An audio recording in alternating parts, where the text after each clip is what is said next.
The major omission from that Kilmarnock team is Ali Mitchell, who is suspended after being ordered off against Falkirk last week. Billy Finlay, who was involved in a swap last season which took Andy Millen to Hibs, is the deputy. Kilmarnock will expect him to build from midfield and help Connor, Skilling and McKee provide the supply for Paul Wright and Tom Brown, with attacking fullbacks in McPherson and Black and Whitworth and Anderson in central defence. Celtic freshen up the side, which did so well in Paris on Thursday. Paul McStay is kept on the bench as a precaution after his injury problems. Phil O'Donnell is out and Rudy Vata is replaced by Jackie McNamara, who wasn't eligible for Europe. The centre of midfield will be occupied by Peter Grant and John Collins, with Simon Donnelly and Brian McLaughlin on the flanks. Kilmarnock received a boost when Tom Brown was passed fit after a test on a damaged knee. He made a huge stride forward in career terms when he scored a winning goal for Scotland B against Sweden in Stockholm 11 days ago. Simon Donnelly has been a revelation this season in his new position wide on the right hand side of a four-man midfield. He appeared to have lost some momentum in his career as a striker last season, but at the age of 20 he's a player with a big future. And the referee this afternoon in his 6th season as a Grade 1 official, Mr. Martin Clark from Edinburgh.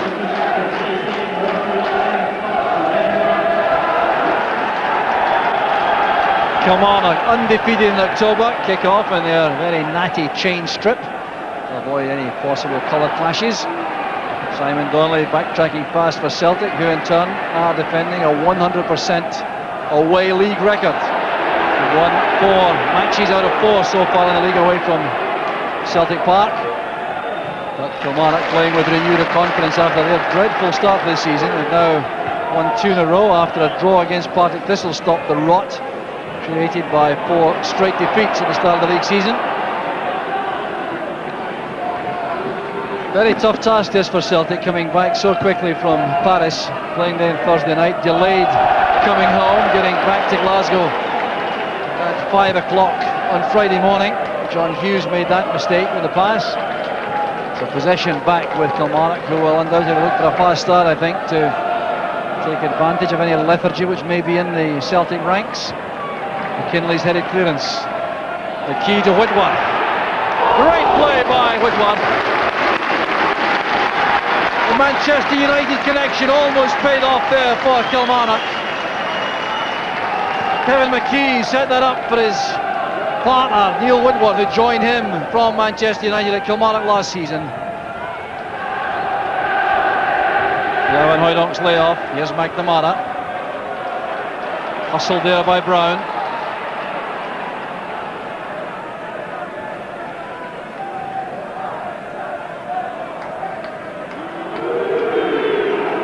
Back now with John Collins. McKinley outside him. McLaughlin available on the touchline.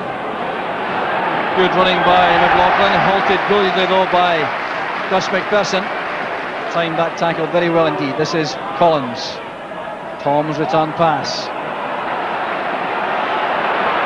Collins testing Likovic. Very good effort that by John Collins. Don't think he's shaved since Paris on Thursday. There's the shot, which is just too straight, but very powerful.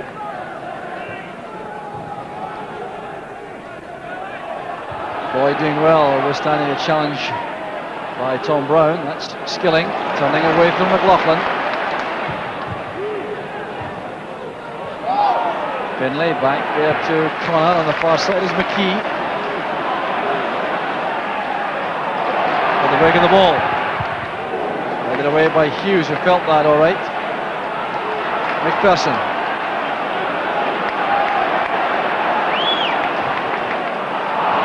Careless one by Connor, cut out well by McNamara. Now Tom can use his pace on the flank. And Hoydonk waits in the middle. Tom making for the byline. Well claimed by Likovic. Good judgment shown there by the big keeper. But Andreas Tom doing well to pull that back. The keeper anticipated that extremely well. Here's Brown. Anderson. Back with Finlay. Here's Paul Wright. Great save by Marshall. Brilliant goalkeeping, frustrating Paul Wright. Well, no doubt at all about this. But a top-class save, beautifully set up by Kilmarnock. Look at the way Paul Wright turned on this, hit it with the left foot. Marshall at full stretch, sharply to his left. A very incisive pass there to Paul Wright. His control was excellent. The left foot shot looked good enough to find the net until Marshall made the save. McLaughlin. Collins. Given no peace there in the middle of the field by Anderson, in by Connor. That's Finlay. Beyond Boyd for Brown. Across comes Hughes. Very unlucky that for Brown, trying to pick out Paul Wright with the first time pass. Came off the heel of John Hughes. Good break by Brown, in behind Boyd.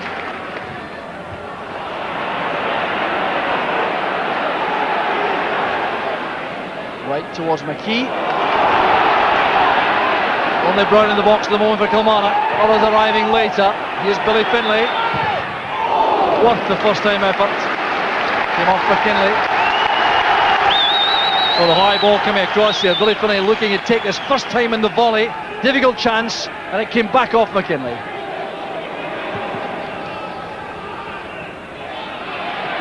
That's McPherson.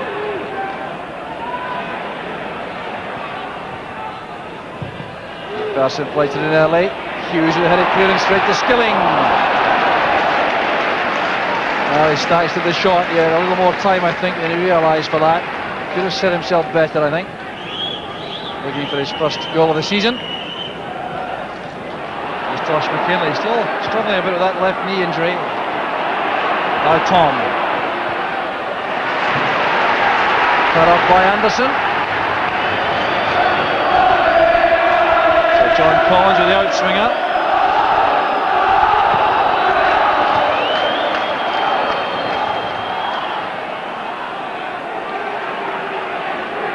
McKinley. McPherson's clearance. Advantage applied there. I think it would have been a free kick against Tom Brown otherwise. Here's Van Hooijdonk. Great save by Lekovic.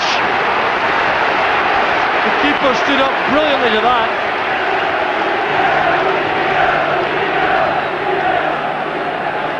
The volley saved well by Lekovic. Well cushioned by McKinley. Now Collins. This is Tom. Crucial time in the match. Just a couple of minutes remaining in the first half. Tom to Van Hooijdonk. Good interception there by Black, but asking a lot of his goalkeeper. Cross reaches McLaughlin. From McNamara, this is McKinley overlapping well again. Once again, Lekovic using his height and physique to come and meet that.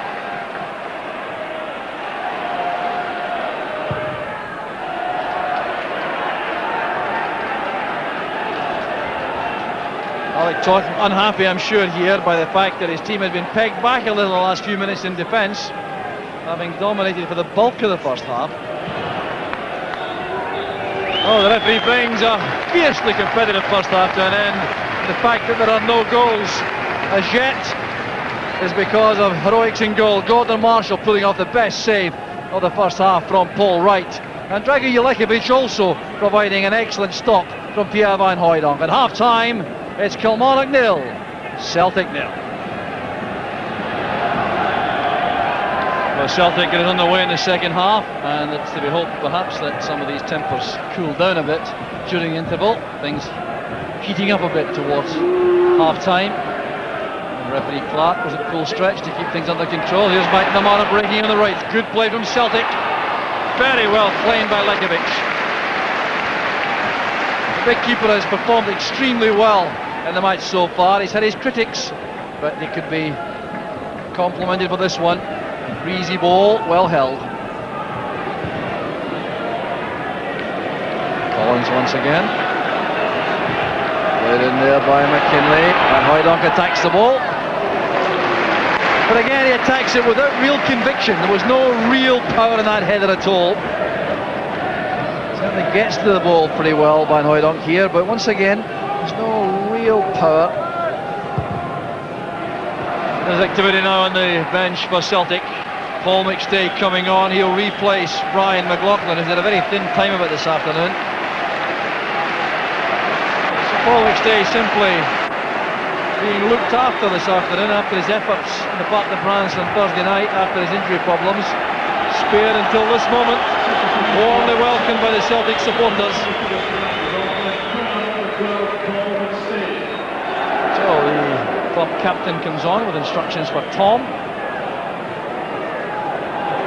Now the interesting alteration there has been to put Donnelly straight through the middle alongside Van Hooijdonk. Andreas Tom, I think, is going to play just off them, with McStay, Grant and Collins in midfield. Van Hooijdonk back towards Collins.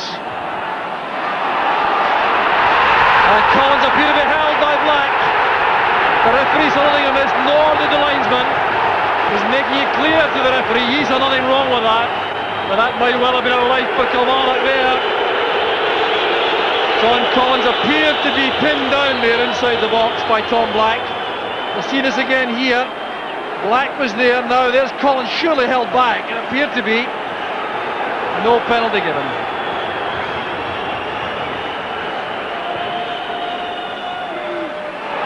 Chance on here for Donnelly to make it 1-0. He's held back. His jersey was held. There's trouble here for Tom Black. Or was it Derek Anderson who held the jersey? Referee Martin Clark taking action here. Derek Anderson to the cross. It could be a red card this. It was a last man offence. So Derek Anderson is the player in trouble here.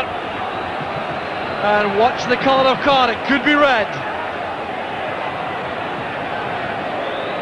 Yellow it is. Well, a relief I've no doubt for Derek Anderson and for Kilmarnock. Well, the jersey being held there. Now Donnelly was clear through and goal. He must have taken the view, the referee, that Tom Black was able to make a challenge. That's what saved Anderson, I think. Now, great chance here for Celtic. John Collins has been so deadly this season from free kicks. Van Hooijdonk looks for the chance also. It's a better angle for him.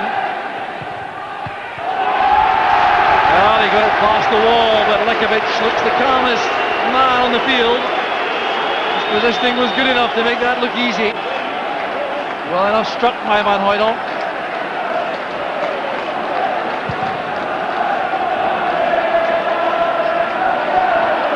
Came off Boyd. Nothing McKinley could do about that.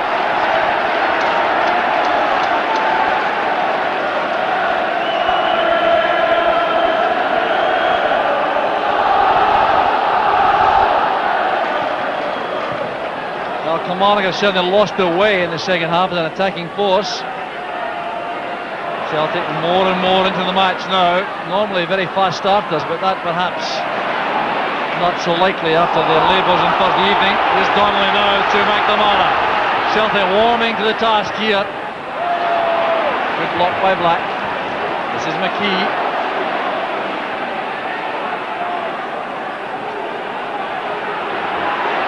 Person breaking on the right hand side. Skilling trying to use him, and the pass isn't good enough.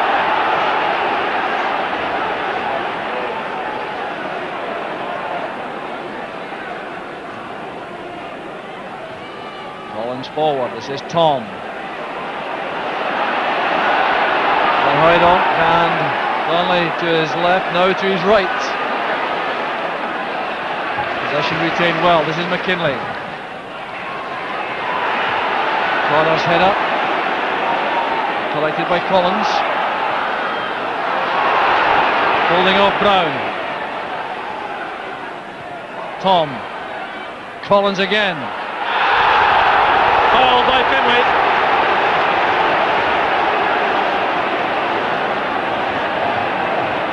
Free kick again to Celtic. No argument here either, I reckon. Here was Collins. There was a foul by Finlay. Right in front of the referee's eyes.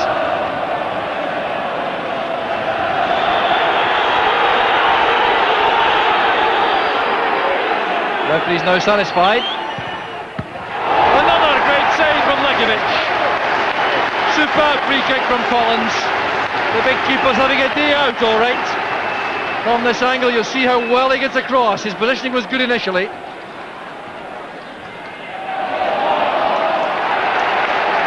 Well, John Collins denied by excellent goalkeeping there. McKee. Donnelly's header. And Hoydon to McStay. Back it goes to Collins. Carefully watched by Lekovic, who had it covered, I think. Frustration again for John Collins. Good build-up play again, this Paul McStay at the heart of it all. He's played very well since coming on. The layoff allowing Collins that chance to shoot for goal. McStay. Van Hoydon. McStay again. That's for Donnelly. Tom. Very well tackled by Whitworth.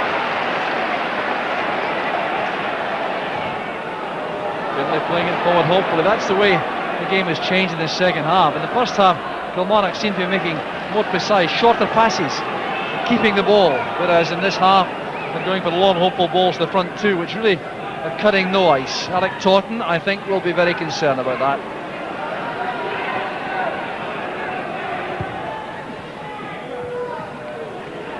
"20 minutes of the match remaining, still no goals. Stay to Grant. Now Collins. Stay surveys the scene. Collins keeping the ball well. Donnelly with Van Hoydon. Donnelly! And once again is Lekovic to Kilmarnock's rescue. It was brilliant play by Celtic, but what a save in the end by the big keeper. And Kilmarnock trying to counter-attack here with McKee. Couldn't keep that in play. It's a throw to Celtic, but this was wonderful play. Collins, Donnelly, Van Hoydon. Donnelly clean through. The keeper stood up well and made a superb block. Simon Donnelly, the best chance of the match so far.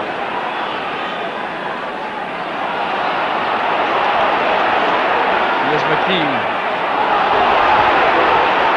Now it's Anderson breaking. Grant wins it comfortably. Here's Tom. Now Donnelly again. Tackled well by McPherson. This is Connor. Oh, the pace, if anything, increasing. It's quite remarkable, this. McKee looking for Brown. And Marshall kept his eye firmly on the ball to make the save.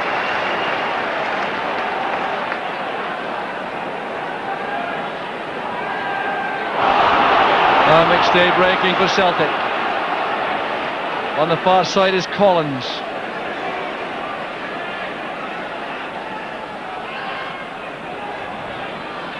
Now Tom. McNamara. And Gus McPherson taking no chances at all. Not under severe pressure there because it was Simon Donnelly who was a couple of yards away. So Simon Donnelly now will take this in-swinger. Tom get a touch. Well taken again by Lekovic. He came in on the far side after the head flick on from the corner. The initial ball was helped on there by John Hughes, and there was Tom. Good catch again by Lekovic.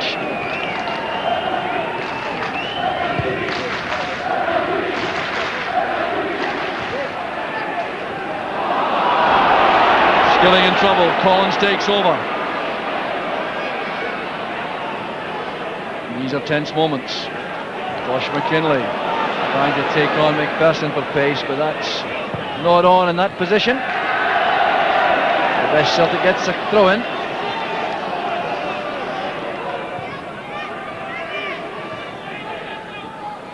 Walker down to Paul McStay, and a good effort there. Well, Lekovic didn't even bother to lift a hand for that. He made up his mind instantly it was over the top. You see that here. Good lay off of the chest by Walker, taken well by Paul McStay, and Lekovic was completely confident. McStay looking for Walker. And Celtic build another attack in time. Played in short. Across comes Donnelly. Anderson was quick. That's Walker. Well held by Lekovic. That just about sums up his afternoon. Secure, safe handling after some excellent positioning. It's a good effort this from Andy Walker, right at the death. Bouncing just in front of the keeper, it made no difference.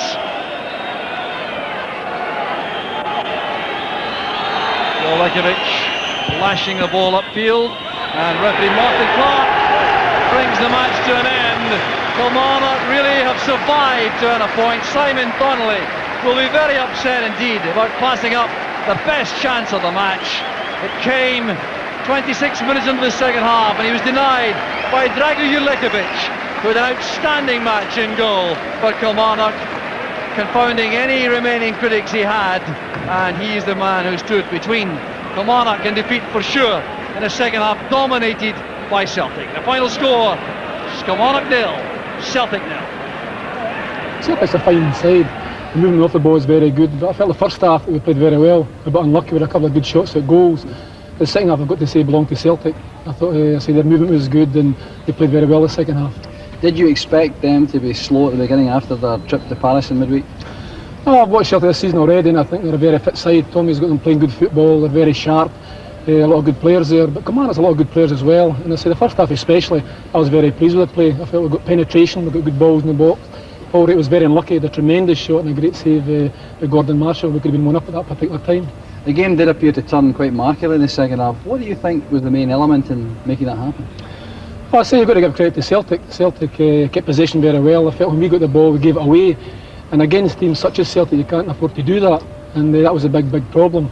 But I say, give them credit the second half. Celtic, I thought they played very well. At the end, were you quite happy to get away with a point? Well, the way they were coming on top of their goals, Jock, yes. But I say, lately we've been playing very well. What's pleased me most of all is that's 2 games in the trot, we haven't conceded a goal. Whereas earlier in the season, we were losing a lot of goals. So I was happy about that aspect. Tommy, after some very tough work on Thursday night in Paris, how did you feel about the team's performance today?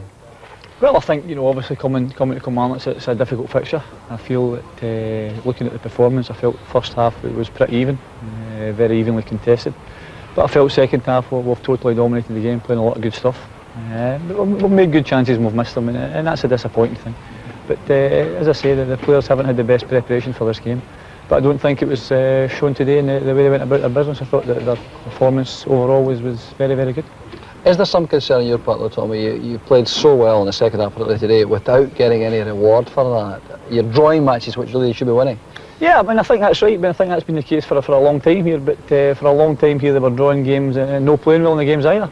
And I think I've got to be looking at the thing and trying first of all to get a team that's playing attractive football. And I think, to be fair to the players, they're doing that more and more each week. They're certainly going about the way we want them to do it. But we're well aware that there's other positions that we need to strengthen. We possibly need another striker up front to give Pierre a hand and Andreas a hand. That attractive team performance was altered when you brought in Paul McStay. Tactically, you made a wee change or two which made a difference. Simon Donnelly particularly going through the middle. What was the thinking behind these changes? We've got 2 front players and one of them, well, both of them actually like to come in and take the ball to feet. And we felt that Donnelly would give us the option of running in behind them. And it would also give us the option in the middle of the park of more passes and more targets to hit up front, as opposed to the Andreas Tom, who basically plays round about the front end of the park, drifts wide into wide areas without actually being able to pass the ball through him. So basically Van Hooydonk's the main target guy there, and we felt we just wanted more than one target. And I think once we'd done that, Donnelly made some smashing runs, and there was a lot more passes for the midfield players to play. And I think that was proved in the way they dominated the game.